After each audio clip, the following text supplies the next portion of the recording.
लेकिन बहुत कम वक्त में काम की बात करके अपनी बात खत्म करूंगा। ये जो हमारी महिला खिलाड़ी हैं, इनके साथ जो हुआ वो आपने देखा होगा, टीवी पे दिखाया गया, खून खोलता था उसको देख के, और ये मन करता था कि अभी जाके जो लोग इनको घसीट रहे हैं उनके साथ कुछ न कुछ कर दिया जाए। लेकिन लोकतंत्र में जिस तरीके से होता है हम उस तरीके से करेंगे। ब्रजभूषण को भी हटाएंगे और जो सरकार उसका समर्थन कर रही है उसको भी 2024 में 100% हटा देंगे, ये आप मान के चलिए। मैं तो आज की सभा के बाद सीधे जाके राजस्थान में कूद जाऊंगा, वहां चुनाव है। अगर ये राजस्थान में हार गए तो बीजेपी पार्टी के लोग इनको हटा देंगे और ये वहां हार जाएंगे। मैं पहलवान भाइयों को भी कहूंगा, अगर 1-2 दिन के लिए वहां आ सकेंगे तो वहां की जनता इनके लिए तैयार खड़ी है, इनके समर्थन के लिए तैयार खड़ी है। मेरे पास कई दिन से वहां से फोन आ रहे हैं, एमएलए के, स्टूडेंट यूनियन के अध्यक्ष के, जयपुर यूनिवर्सिटी का जो अध्यक्ष है निर्मल, उसके कि साहब हमारे यहाँ इनको लाओ और हम इनको घुमाएंगे। अब ये तो इनके ऊपर है, ये जो भी फैसला करेंगे हम इनके साथ हैं, लेकिन मैं अपनी जात से खुद से मैं जाऊंगा और राजस्थान में इनको घुसने लायक नहीं छोड़ेंगे।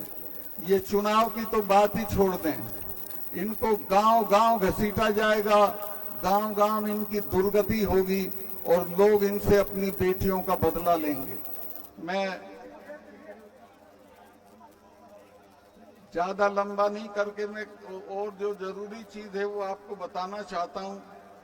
वो ये है कि पुलवामा का एक मामला है जो मैंने अभी 20 दिन पहले बोल दिया। उसके बाद से मेरे जो कार्यकर्ता थे उन सब के यहाँ सीबीआई भेज दी इन्होंने। उन पे कुछ था नहीं, क्या निकलने वाला था, लेकिन वो इसलिए कि ये जो पुलवामा है इसमें हमारे 40 लड़के शहीद हुए और उनकी लाश पे खड़े होके इन्होंने चुनाव लड़ा। मैंने जब इनका फोन आया, ये शूटिंग करा रहे थे अपनी उसमें नेशनल कॉर्बेट पार्क में, और मुझे कहा प्रधानमंत्री जी ने कि सत्ताल भाई बताओ क्या हुआ। मैंने बताया कि साहब ऐसे ऐसे हुआ और हमारे 40 से ज्यादा नौजवान मारे गए और उसमें हमारी भी गलती रही।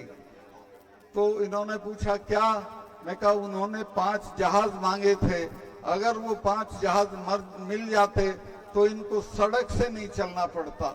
तो मुझे प्रधानमंत्री जी ने कहा कि तुम अभी चुप रहो। मैं 2 चैनल को बोल चुका था। खैर उसके 25 मिनट बाद जो देश का नेशनल सिक्योरिटी एडवाइजर है, क्या नाम है उसका, अजीत डोभाल, वो मेरा क्लास फेलो भी रहा है लॉ में, फिर उसका फोन आया और उसने भी यही कहा कि मलिक साहब आप इस पे अभी मत बोलिए, चुप रहिए। मैं समझा शायद ये जांच करेंगे, आज तक उसकी जांच नहीं हुई और उसको पाकिस्तान की तरफ मोड़ के उस मुद्दे पे इन्होंने चुनाव लड़ा और जीता। मैं आपसे कहना चाहता हूं कि इस बार के चुनाव में पुलवामा याद दिला के इनको हम अपने शहीदों की आग में भस्म कर देंगे। इन्होंने जिस तरह हमारे बच्चों के साथ जाती की, मेरे से मांग लेते, 5 जहाज में गवर्नर था, 15 मिनट में दिला देता, लेकिन उन्होंने होम मिनिस्ट्री से मांगे और होम मिनिस्ट्री ने उनको जहाज नहीं दिए और वो सब बच्चे शहीद हो गए। दूसरे, जब ये किसानों का आंदोलन चल रहा था तो आपको याद होगा 4 महीने तक कोई बातचीत किसानों के साथ नहीं हुई। मुझसे बर्दाश्त नहीं हुआ, मैं इस्तीफा अपनी जेब में रख के इनसे मिलने चला गया और मैंने जाके इनको कहा कि साहब ये 4 महीने से बैठे हैं, इनसे कोई बातचीत करके इसको किसी तरह सल्टा लीजिए। तो बोले नहीं सत्पाल भाई ये चले जाएंगे। तो मुझे बहुत गुस्सा आया, मैंने कहा साहब ये ऐसे नहीं जाएंगे, तब जाएंगे जब आप चले जाओगे। आप इनमें सिखों को नहीं जानते हो, सिखों के गुरु ने अपने 4 साहबजादे कटवा दिए थे, लेकिन समझौता नहीं किया था। और ये जब ब्लू स्टार किया था मिसेस गांधी ने, उसके बाद 1 महीना मिसेस गांधी ने 1 महीने तक महामृत्युंजय का पाठ कराया था।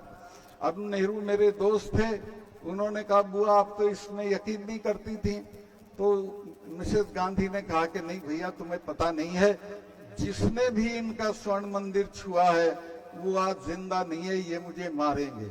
और वो मारी गई, जनरल वैद्य मारे गए। तो मैं कहा साहब जिन कौमों से लड़ो उनके बारे में जान लो कि लड़ किन से रहे हो, और इनके साथ ये हमारे वाले हैं, ये तो 6 महीने लाल किले पे चढ़े रहते हैं। इन्होंने तो अकबर की कब्र खोद के उसका दाह संस्कार कर दिया था। तो ये लड़ने की चीज नहीं है, ये बातचीत करने की चीज है। लेकिन उस वक्त प्रधानमंत्री बहुत घमंड में थे। 2 महीने बाद तो माफी मांग के वो कानून वापस करने पड़े। और इसी तरह मैं बता रहा हूं इन बच्चियों का, आप इनको समर्थन देते रहिए, माफी मांग के इनकी मांगे मानी जाएंगी और ये जीत के निकलेंगे। ये सरकार 24 में अगर आप नहीं हटाओगे तो आप हट जाओगे। खेती को खत्म कर देगी, फौज को खत्म कर देगी, अग्निवीर ला के फौज को तो वैसे ही खत्म कर दिया है। तो ये हमारे सारे रास्ते जिंदा रहने के बंद कर देगी। लेकिन अगर आपने हटा दिया तो फिर वाकई एक अच्छा वक्त इस देश में आएगा। तो मैं आपसे कहूंगा कि उस दिन आप मत भूलना, आपकी आदत है, आप इकट्ठा रहना, जात पात में मत जाना और इकट्ठा होकर इस सरकार को हटा देना, बर्खास्त कर देना और एक तरह से परास्त कर देना। बहुत लंबा में हो गया। मैं अभी जब इन्होंने 4 कानून वापस